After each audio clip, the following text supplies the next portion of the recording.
नमस्कार मंडळी. तर चला आज पाहूया लहानांपासून मोठ्यांपर्यंत सर्वांच्याच आवडीची मोड आलेल्या मटकीची उसळ कशी बनवायची ते. आज आपण त्याचीच रेसिपी पाहणार आहोत. तर अजिबात वेळ न लावता झटपट रेसिपीला सुरुवात करूया. ही रेसिपी इतकी सोपी आहे की अगदी कमीत कमी वेळामध्ये आणि कमीत कमी मसाल्यांमध्ये तुम्ही ही रेसिपी बनवू शकता. तर सर्वप्रथम एका कढईमध्ये मी इथे 1 ते 1.5 पळी तेल घेतलेलं आहे. नंतर त्यामध्ये आपल्याला पाव चमचा मोहरी घालायची आहे, पाव चमचा जिरे घालायचे आहे आणि आता हे दोन्हीही आपल्याला छान तेलामध्ये तडतडू द्यायचे आहेत. त्यानंतर आपल्याला त्याच्यामध्ये एक मोठ्या आकाराचा कांदा बारीक चिरून टाकायचा आहे. आता आपण हा कांदा तेलावर छान परतून घ्यायचा आहे. चांगला खरपूस होईपर्यंत भाजायचा आहे. त्यानंतर त्यामध्ये आपल्याला पाव चमचा हळद सुद्धा घालायची आहे. आता हे सर्व आपण एकजीव करून घेऊ आणि तेलामध्ये छान परतून घेऊया.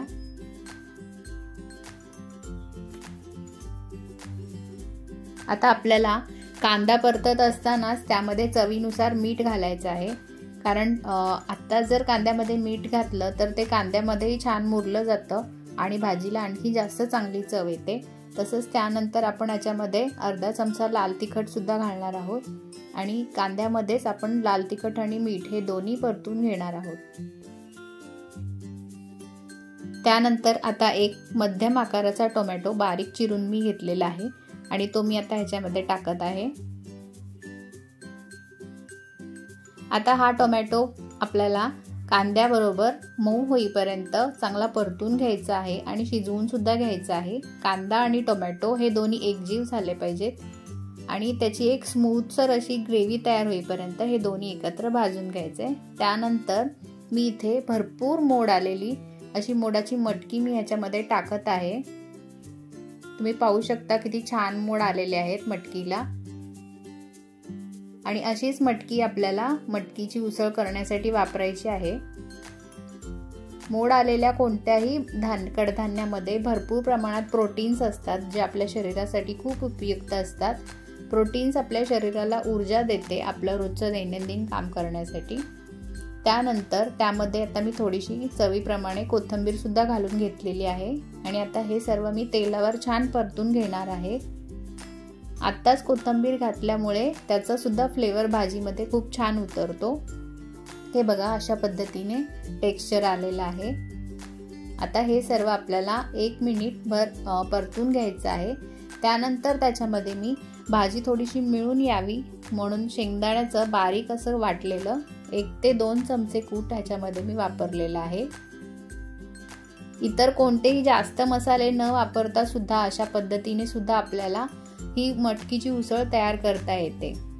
आता त्यामध्ये आपण गरजेनुसार पाणी घालणार आहोत मटकी शिजण्यापुरतंच. कारण आता ही आपण पातळ न बनवता आपण याची सुक्की भाजी बनवणार आहोत म्हणून मी थोडंच पाणी घालणार आहे ह्याच्यामध्ये. मटकी शिजण्यापुरतंच घालायचं आहे. त्यानंतर आता इथे वरून आणखी थोडीशी कोथिंबीर घालायची आहे. आता 1 ते 2 मिनिटांनंतर भाजीला छान उकळी यायला लागल्यानंतर त्याची आता शिजण्याची प्रोसेस चालू झालेली आहे. मध्ये मध्ये आपल्याला थोडंसं भाजी वर खाली परतत राहायचे जेणेकरून वरचे दाणे खाली आणि खालचे दाणे वर अशा पद्धतीने सर्व मटकी एकसारखी शिजली जाईल. त्यानंतर आता इथे बघा 8 ते 10 मिनिटांनंतर आपली मटकी तयार झालेली आहे शिजून.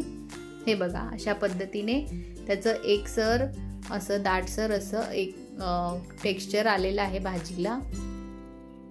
आणि आता खाण्यासाठी आपली मटकीची उसळ तयार आहे. आता हे आपण ही एका प्लेटमध्ये काढून घेऊ. तुम्ही बघू शकता मटकी किती छान पद्धतीने शिजलेली आहे. भाजीमध्ये फार जास्त प्रमाणात पाणी शिल्लक न सोडता आपल्याला जरा कोरडी शिजवून घ्यायची आहे. आता त्यावर आपल्याला आणखी थोडीशी कोथिंबीर भुरभुरायची आहे आणि गार्निशिंग करून खाण्यासाठी अशा पद्धतीने आपली टेम्पटिंग अशी मटकीची उसळ तयार आहे. ही उसळ तुम्ही चपाती बरोबर भाकरी बरोबर खाऊ शकता.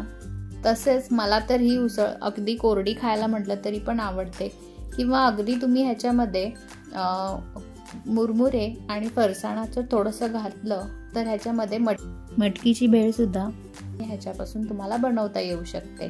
तर ते सुद्धा तुम्ही नक्की ट्राय करून बघा.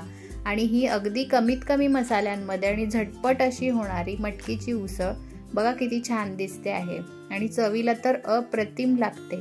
ह्या पद्धतीने तुम्ही एकदा ही मटकीची उसळ नक्की करून पहा. तुम्हाला सर्वांना खूप आवडेल याची मला खात्री आहे.